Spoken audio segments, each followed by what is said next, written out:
everybody, welcome to the SoCal Dram Tram. I'm Matt. I'm Caesar. And today we got another review for you. But before we go ahead and get into this bottle, we just want to say, if you're new here, don't forget to hit that subscribe button. Also, give us a like while you're at it. And if you're returning, hey, we appreciate you sticking around.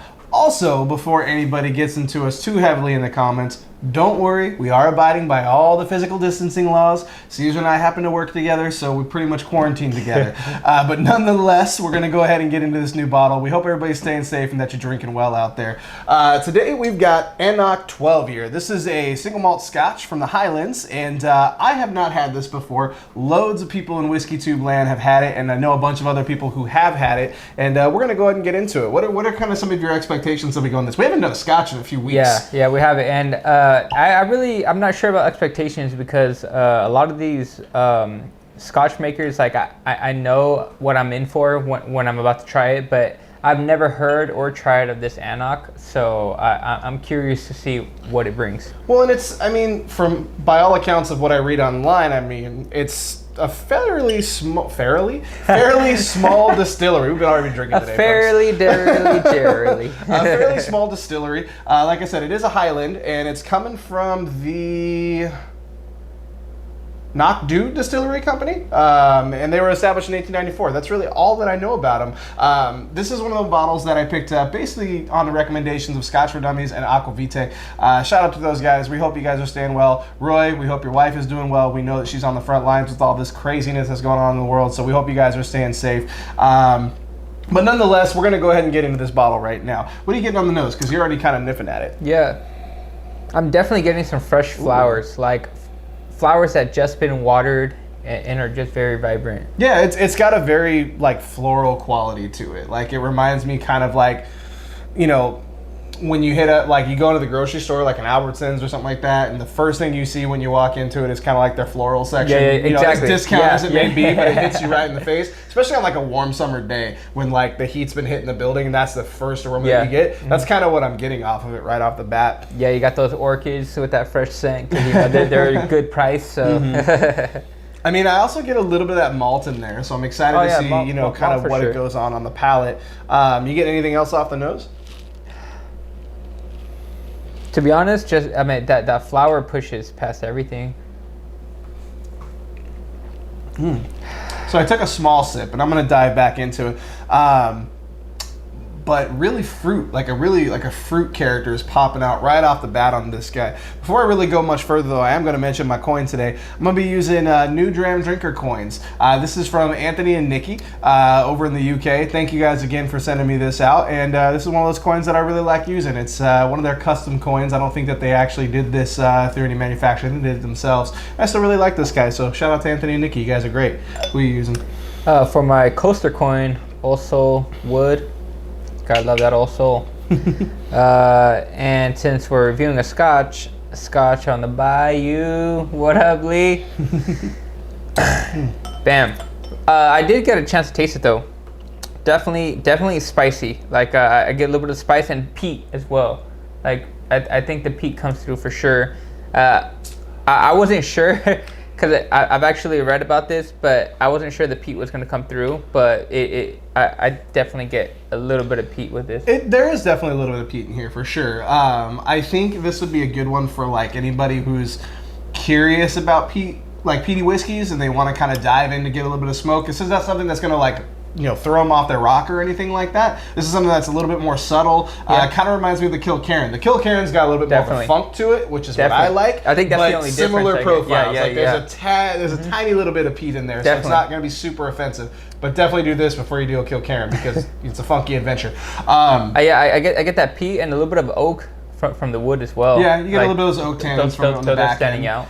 Interestingly enough, I'm not really getting much of the pepper that you described a little bit ago. I'm not really getting that. I get a little bit of spice, I got that on the nose. Baking spices. I got that on the nose, but definitely not on the taste. Mm-hmm. Definitely not on the taste. I don't get no pepper on the taste at all. It's interesting because like I said, it's got a real malty foundation for it, and for me, it's kind of reminding. We haven't done an official review on it on the channel, but it reminds me a lot of Old Pulteney 12.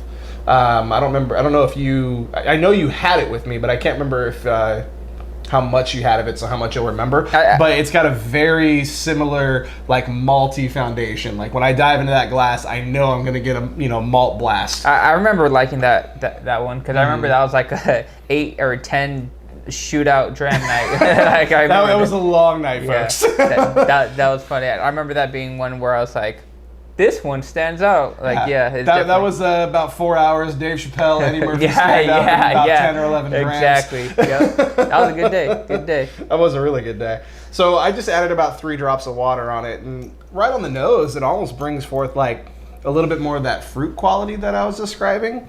Specifically, I'm getting like a green apple note, like really just like fresh green apples. Not necessarily like on an orchard or anything like that, but like when you first start cutting into apples to like make like apple slices. It's gonna sound really bad, but like when you were a kid and if your parents were like conscious of like your eating habits and they didn't get you fries in the Happy Meal, they got you the apple slices. Kind of like that when you open the bag and the apple aroma just hits you. It's kind of like that for me, but it's still really good. You know what I just thought of? I just thought of. No, you're right, dude. With that water, it's definitely apple. Like at first, I almost thought there would be a smoky apple, but no. Like with the water, just straight green apple. And what it reminded me of, like as far as apple cutting, was my mom would get the 99-cent store apple cutter, where it cuts the circle That's for like the 8 slices. Yeah, but it only works that one time. Yeah. It's from the 99-cent store, so it's like boom, and then you got like these crooked cuts, and it's like, sorry, mom. And it was supposed to do one fell swoop, and it took you like 5 minutes to work that thing through it. It was like an old school G.I. Joe. It's like, oh, it's an action figure. No, it's a posable doll. Come on, Joe. All this for some apples, which I don't even want in the first place. Right? I could have just had French fries. Exactly. No, I mean, interestingly enough, though, with the water, have you tried it with the water yet? Yeah, that is with the water. With the water, I almost lose the peat. Like, I almost lose a lot of the smoke. That's exactly what I just said. I was like, before the water, I was like, it was almost like a slightly peaty apple, but after putting the water, it's straight green apple and no peat. Yeah, I agree with you 100%. 100%.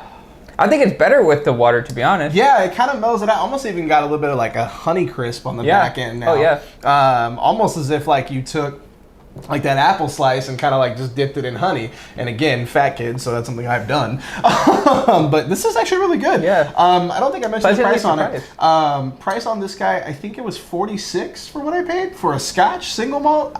I'll drink that any day of the week. $45 these days for a Scotch is really tough to come by, especially a good one. Yeah. And I really like, I mean, it doesn't say anything on the bottle. I threw away the tube, so full disclosure. If it did say it on the tube, I'm not sure. But it doesn't say anything about chill filtration or natural color. So I'm going to go ahead and assume that it has been chill filtered and that it has color added. But that said, it's still really good. Yeah. I mean, we've been doing a lot of bourbons lately. I actually kind of yelled at Caesar about it. I was like, we need to do some scotches because it's been a long time. I think our last one was the Teapot Dram. So, well, no, we did the Johnny Walker Black, but still, it's been a minute. And like, I love drinking scotch, and we've been down the bourbon path, and I'm like, let's get back to scotch. But nonetheless, I actually really like this one for $45. The flavors I'm getting out of the bottle, I'm excited, especially because this was off a neck pour. Yeah. I'm excited to see what this does over time.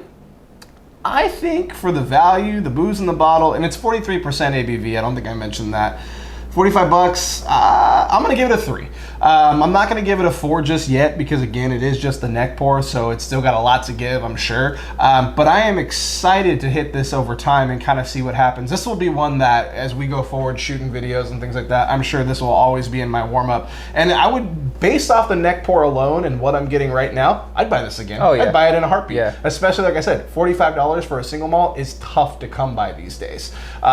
So yeah, it's a 3 for me. Where are you going on it? It's funny because I like from the get-go I was thinking I was like 3 too. It's definitely a 3. That price point is beautiful. The tasting for that price point just lands flush for a 3 review. Definitely a 3 for me. Definitely. Well, cool. So guys, it's a 3 from me, it's a 3 from Caesar, so it's 3s all around. But hey, do us a favor, if you haven't done so already, be sure to hit that subscribe button, throw in a like, maybe a comment or two. Have you had the anCnoc 12? Have you had a different anCnoc? I've heard good things about a 16, but I can never find it because I think it's discontinued. But nonetheless, guys, let us know how you're doing. Again, we hope you're staying safe and drinking well. Hit us up on Instagram, Twitter, Facebook, at SoCal Dram Tram. We appreciate you for sticking around. You got anything else you want to add? Nah, what about you, Matt? Stay safe and drink well. All aboard. Catch you next time. Hey everybody, hope you liked that video. Don't forget to hit that bell for notifications. And don't forget to subscribe.